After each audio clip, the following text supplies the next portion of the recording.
হ্যাঁ মা। হ্যালো বাবা, খাইছোস? হ্যাঁ খাইছি, দুপুরে গরু মাংস পাক করছিলাম, ওইটা তাই খাওয়া দাওয়া হইছে। শুনলাম তোর ওই জায়গায় কাজ করতে নাকি অনেক কষ্ট হয়। না মা, কে বলছে? আমি তো এই জায়গায় ভালো কোম্পানিতে চাকরি পাইছি, কোনো কষ্ট নাই। খাইতাছি ফিরতাছি আর ঘুরতাছি। শুনলাম বিদেশ নাকি অনেক কষ্টের। আরে মা না, এই জায়গায় সারাক্ষণ ঘোরার মধ্যেই, আর কাজ খালি অল্প একটু, বড় কোম্পানির কাজ। তাইলে তো এটা খুশির সংবাদ।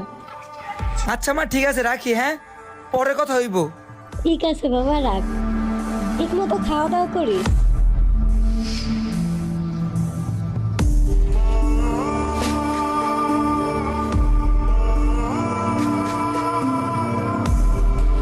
এই ভিডিওটা তাদেরকে উৎসর্গ করা হলো যারা নিজেরা কষ্টে থেকে ফ্যামিলির মুখে